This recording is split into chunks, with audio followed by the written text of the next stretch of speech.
meu irmão, olá, minha irmã. Seja bem-vindo ao canal Semeador.net, ao nosso programa de reflexões semanais, o Evangelho em Nós.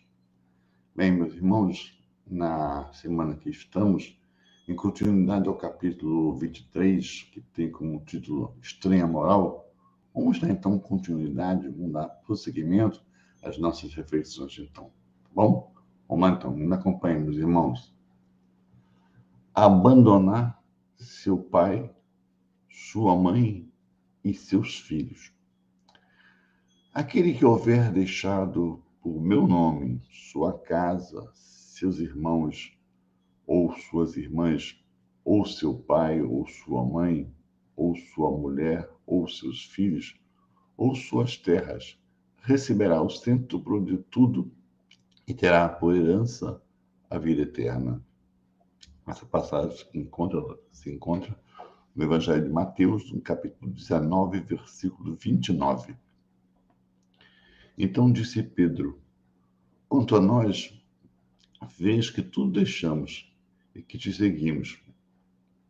Jesus lhe respondeu: em verdade vos digo que ninguém deixará pelo reino de Deus a sua casa, ou seu pai e sua mãe, ou seus irmãos, ou a sua mulher, ou seus filhos, que não receba ainda neste mundo, muito mais, e no século que vier, a vida eterna.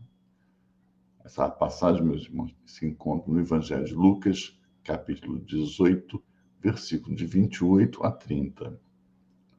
Um outro lhe disse: Senhor, eu te seguirei, mas permite que, antes, disponha do que tenho em minha casa. Jesus lhe respondeu: quem quer que, tendo posto a mão na charrua, olhe para trás, não é digno do reino de Deus. Meus irmãos, essa passagem agora se encontra em Lucas, capítulo 9, versículos 61 e 62. Continuemos aqui. Sem discutir as palavras, é preciso procurar compreender o pensamento que era evidentemente este. Os interesses da vida futura prevalecem sobre todos os interesses e todas as considerações humanas, porque ele está de acordo com a essência da doutrina de Jesus, enquanto que a ideia do abandono da família seria a sua negação. Não temos, aliás, sob nossos olhos, a aplicação dessas máximas no sacrifício dos interesses e das afeições de família pela pátria? Condena-se um filho por deixar seu pai, sua mãe, seus irmãos, sua mulher, seus filhos, para marchar em defesa do seu país? Ao contrário, não lhe é concedido um grande mérito por deixar as doçuras do lar doméstico e o calor das amizades para cumprir um dever? Portanto, há deveres que se sobrepõem a outros. A lei não impõe à filha a obrigação de deixar os pais e seguir o seu esposo. O mundo está cheio de casos em que as separações mais penosas são necessárias, mas as afeições não se rompem por isso. O afastamento não diminui nem o respeito, nem a solicitude que são devidos aos pais, nem a ternura pelos filhos.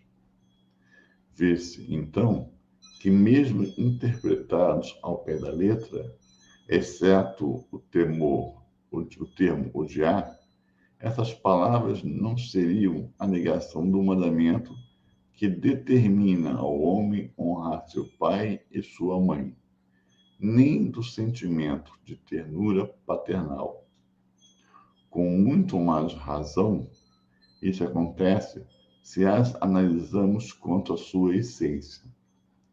A finalidade dessas palavras era mostrar, de uma forma exagerada, propositalmente, quanto era importante para o homem preocupar-se com a vida futura. Aliás, elas deveriam ser menos chocantes para um povo e para uma época em que, em consequência dos seus costumes, os laços de família eram muito mais frágeis que em uma civilização de moral mais avançada. Esses laços muito fracos entre os povos primitivos fortificaram-se com o desenvolvimento da sensibilidade e do senso moral. A própria separação é necessária ao processo, tanto entre as famílias quanto entre as raças, pois elas se degeneram se não houver cruzamentos, se não se mesclarem umas com as outras. É uma lei da natureza, tanto no interesse do progresso moral quanto no físico. As coisas aqui estão encaradas apenas do ponto de vista terrestre. O Espiritismo faz com que as possamos ver de mais alto, mostrando-nos que os verdadeiros laços de afeição são os dos espíritos e não os do corpo, que esses laços não se rompem nem com a separação, nem com a morte do corpo, que eles se fortificam na vida espiritual pela depuração do espírito. Verdade consoladora que nos dá uma grande força para suportar as vicissitudes da vida. E agora, continuando, deixai os mortos o cuidado de enterrar seus mortos. E Jesus disse a um outro: segue-me. E ele lhe responderá: Senhor, permite que eu vá primeiro enterrar meu pai. E Jesus lhe respondeu: deixa aos mortos o cuidado de enterrar seus mortos. Quanto a ti, vai anunciar o reino de Deus. Essa passagem se encontra, meus irmãos, no Evangelho de Lucas, capítulo 9, versículos 59 e 60. O que podem significar essas palavras? Deixa aos mortos o cuidado de enterrar seus mortos.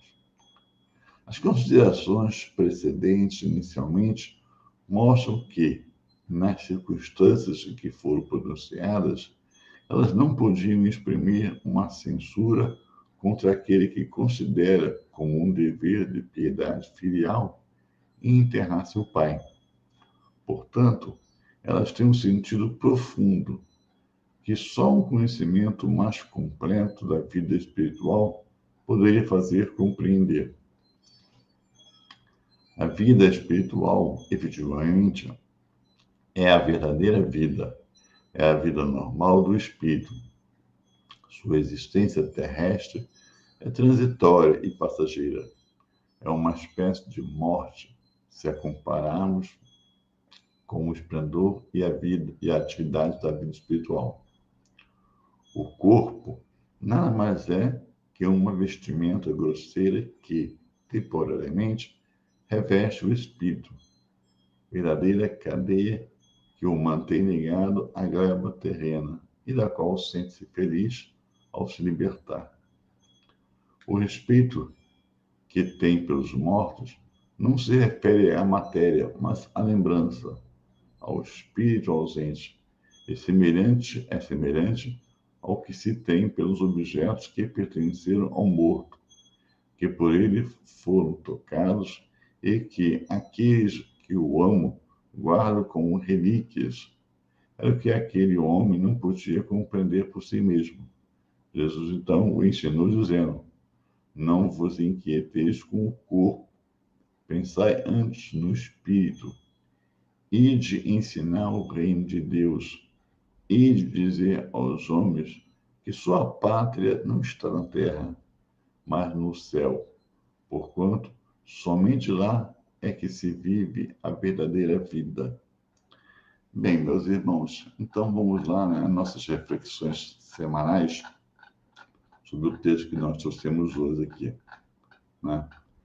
É compreensível essa estranheza, porque o próprio título do capítulo, né, já nos diz estranha moral.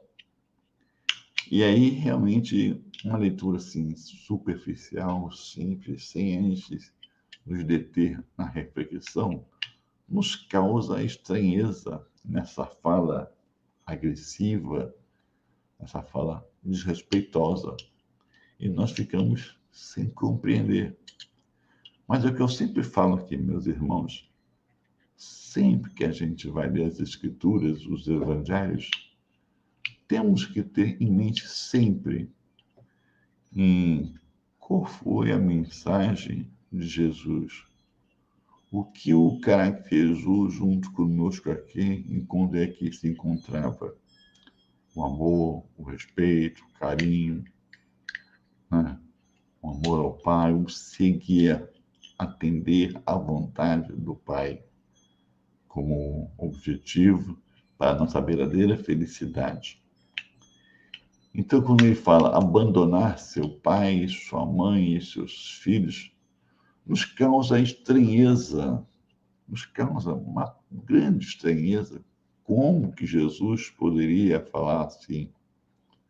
Porque se nós formos parar para lembrar, em outro momento, Jesus nos orienta: honrai o pai e a mãe. E parece para nós não está em concordância esses dois momentos. Então, será que Jesus está se contradizendo? Fez uma confusão? As Escrituras estão equivocadas? O que seria, meus irmãos? Então, vamos buscar fundo o pensamento, esse entendimento de abandonar o pai, e ao pai, a mãe, seus filhos, a esposa, esposos, né?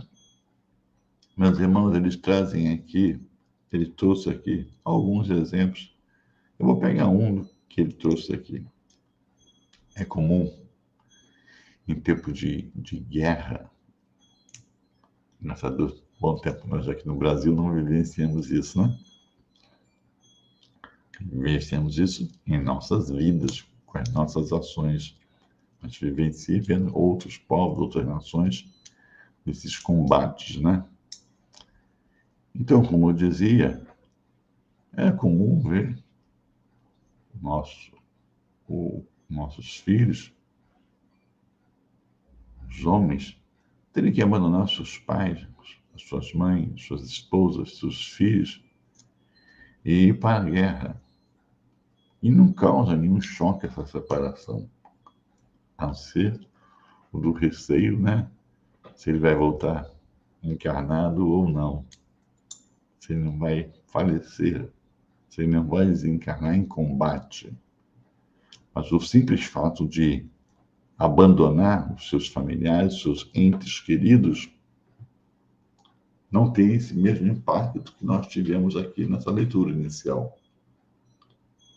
Porque aí, como o próprio texto nos salienta, todos reconhecem o dever que aquele que está a sair do seu lar em defender a pátria. É um dever maior, né? Defender uma população, uma nação, com todos os seus habitantes, a de uma família, um grupamento menor. E quando volta com sucesso, né, as honrarias que a sociedade atribui a eles. Heróis de guerra, se são militares, não foram convocados como civis, né, voltam com gratificações pelo empenho, não é verdade? E mesmo nesse momento que eles estão ausentes, não mudou em nada o carinho, a afeição, o amor por aqueles que ele deixou. Então, a questão do abandono não é como nós entendemos.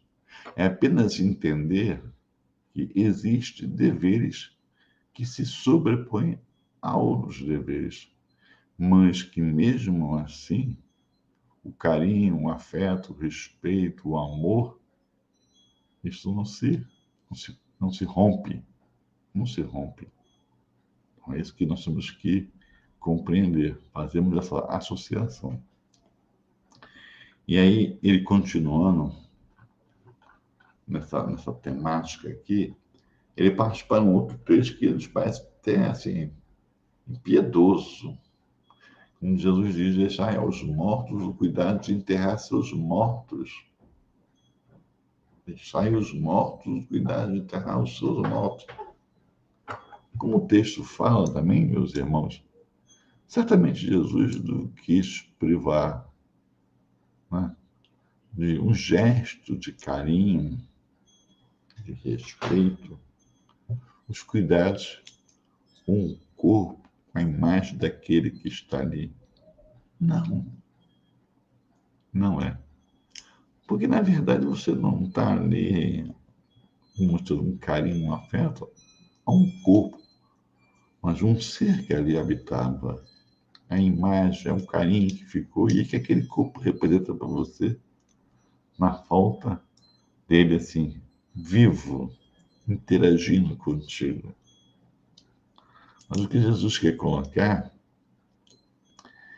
que não devemos ficar presos à dor, tristeza pela partida, porque não é um ponto final.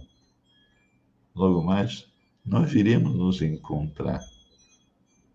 Né? Nós iremos nos encontrar, mataremos as nossas saudades e tudo continua. Mas aquele que ali está voltando para casa. Nós ainda estamos na construção da nossa felicidade, da nossa transformação, através das experiências terrestres.